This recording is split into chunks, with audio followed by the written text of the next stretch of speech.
And good afternoon.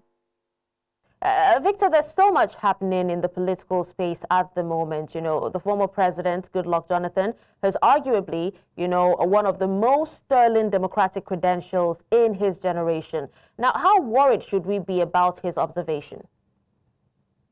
Yeah, I think for well-meaning Nigerians such as myself, we are very. I mean, I think this is a call that we all need to wake up to. It's really dangerous for our political system. Given to the instability in the political terrain we belong, in Nigeria, and given to the fact that a lot of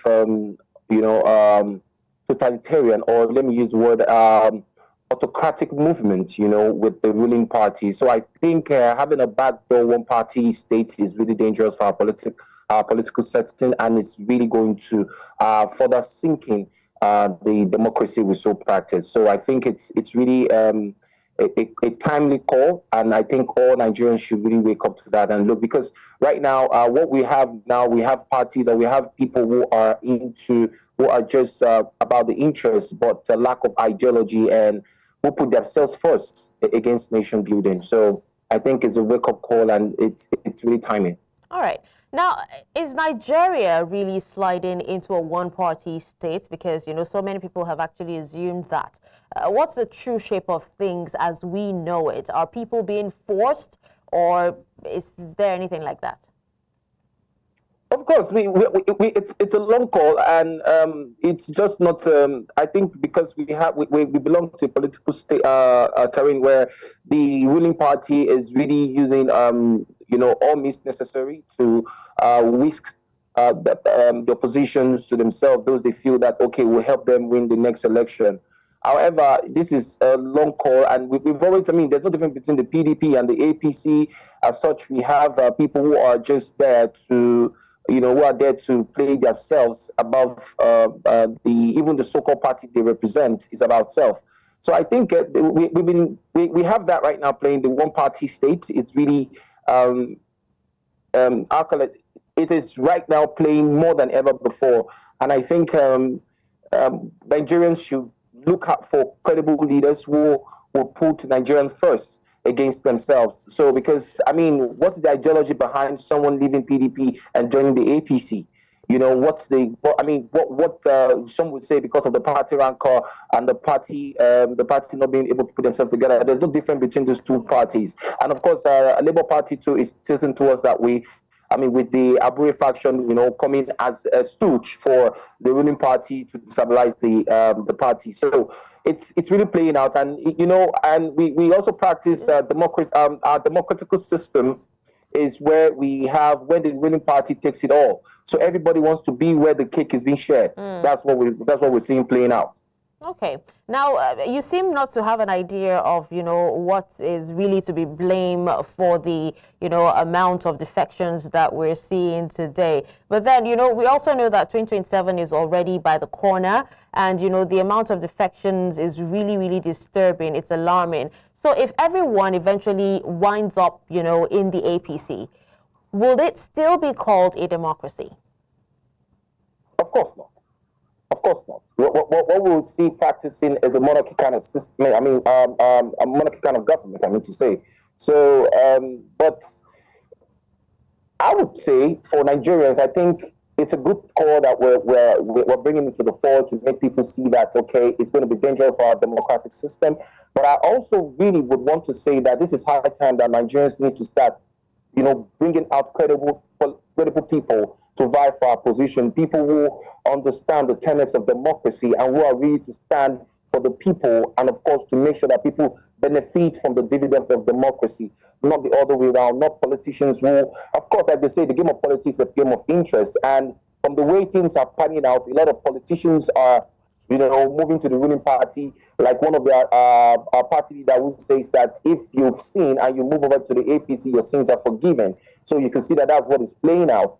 But it's rather shameful that we have people who are not who they have no iota of integrity, and they are holding a very important office as that. So if you ask me who to blame, I'll tell you that it's just about self. It's about those political political tyrants, I'll call them, who are just there and who are just there to be at the corridor of power, not minding the cost. So if we go into the 2027 election with this kind of political terrain and political style, I think it's going to be dangerous, and that is what the ruling party is really working hard to see and to muzzle up the opposition so as to have them, weakened. So they're just going to be a win. A straight win for them. We once practiced that, if you recall, in during the Obasanjo regime, but we knew what played out, and it wasn't a good one. Where the president, as we're seeing playing out now, the president can easily just remove a sitting governor, as just what just happened recently in Rivers State. So yes, I was actually about to say, I was actually about to speak in that line, because there's so many rumors, that there's a possibility that more people from other parties will move to the APC, especially serving governors. So if a one-party state, because right now, we're a legend. So if a one-party state is going to be formed, right? How do you think that can be stopped? Is there any solution? Is there any way that, forming a one-party state can be halted? With the kind of political actors we have, it's going to be hard to say it can be stopped. Yes, but it's not something that we can totally, shy away from, to say they might not. We might have political. We have strong forces, especially I think it can be stopped if as we have the agitation right now from the north, and some key place stakeholders from the north are putting themselves together. I think there might be a lot of loopholes here and there, but it's not going to be an easy cry, because that our current president is really a strong political actor, and he has been behind the scenes for quite a while, and he knows how the game is being played. So, having them to stop a one-party system, and having the ruling party so-called using the state instruments to muzzle up the opposition. You can't, but you won't be surprised to see more governors defecting so as to save their head, and of course the political ambition. But being stopped, I think, with the major talk going on, and of course with the the article and what's it called, El-Rufai, putting that together. Although some Nigerians will say these are people of questionable character, they won't form a major party that brought about the APC now because they are not being favored, so they're trying to form another coalition so as to fight the ruling party. It's not going to be an easy task for them, but we can only but fold our hands and see what plays out.